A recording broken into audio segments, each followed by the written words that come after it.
Hey everybody, welcome to Fantasy Football Live. I'm TJ Jefferson. I'm here with Justin Mooney.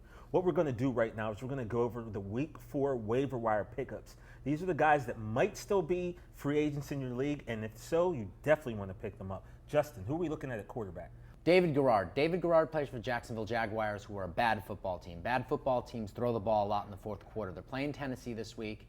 This is a game where he's going to throw the ball. He's also a running quarterback. He's a guy that's going to get you points in a lot of ways. He also throws the ball to Maurice Jones-Drew. This is a guy you want because he's got a hyphen. Another guy with a hyphen is Mike Sims-Walker.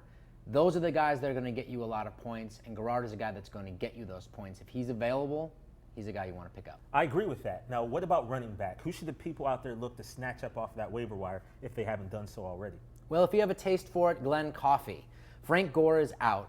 Glenn Coffey ran wild in the preseason. He's pretty much the no-brainer pickup of the week. He's the guy you want to target among anyone else. He's taking over in a team that runs the ball well. He's a guy that's going to get a lot of yards. He's going to get a lot of touches, and that's really all you can ask for. Indeed. Now we're going to move on to the choice of the people. That would be Tashard Choice, running back of the Dallas Cowboys. Tashard Choice is in a great situation right now. Marion Barber is banged up, may play, may not play. Felix Jones is incredibly fast and looked awesome on Monday night. But the fact of the matter is he's going to be out at least 1 week, maybe 2 weeks with a bad knee. So Choice is a guy that's going to get the carries. And every time Choice has had a chance to play, he has put up big numbers. So he's a guy that if you can't get Coffey, you have to get Choice, especially with the bye weeks happening. He's a great start this week against Denver. So we got one more running back, and it brings to mind the words of Steely Dan, Ricky, don't lose that number. Tell him about your next guy. We're talking about Ricky Williams. Yes, that Ricky Williams. Well, he is fantasy relevant again. He gets a lot of touches in Miami. Pennington is out, which means Chad Henney's going to be throwing the ball. He throws a much deeper ball. He's going to be going deep to Bess. He's going to be going deep to Ginn Jr., which means the defenses are going to have to be stretched out a bit, giving Ricky an opportunity to run more. They are going to run the ball even more than they have been with Henney until he gets comfortable. So Ricky's a guy, do you want to start him this week? I don't know, but if you have the bench space, pick him up, stow him there, see what he does. I think you might be surprised. Okay, now on the wide receiver. Now, we spoke briefly about the hyphen at Mike Sims-Walker. We all seem to like that guy as a pickup, but there's someone else that you like out there, someone that the people need to grab up, and who is that? That's Devon Bess. With Pennington out, Chad Henney in at quarterback, like I said, he stretches the field, and Bess seems to be the guy, at least after this first week, that he goes to. So Bess is definitely a guy you want on your radar. If you've got the roster space, pick him up. He's playing against Buffalo this week. Buffalo, okay against the pass.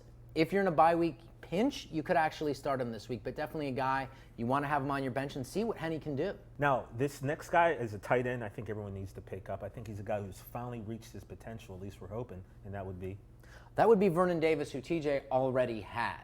Now, if you're not like TJ and you didn't already have him, he's a guy you want to get. He's in the circle of trust of Sean Hill. He is in the circle of trust of Samurai Mike Singletary. He's a guy that's the best, most explosive playmaker outside of Frank Gore on that team. Well, Frank Gore isn't going to be playing for the next few weeks, so Vernon Davis is the guy in the passing game that is going to get the big plays, and I really like him as a pickup and a start. Next up, we have defenses. Now, defenses win championships. What defense is still probably floating around on the waiver wire that people need to grab? Well, this defense is not going to win a championship, but they could help you win a fantasy championship, and that's the Cincinnati Bengals. Okay. Take away that fluky play against the Broncos, and they shut them down. And they're a team that plays really well. They get to the quarterback. They get a lot of turnovers. They're playing great this year, but the best part is they're playing the Cleveland Browns.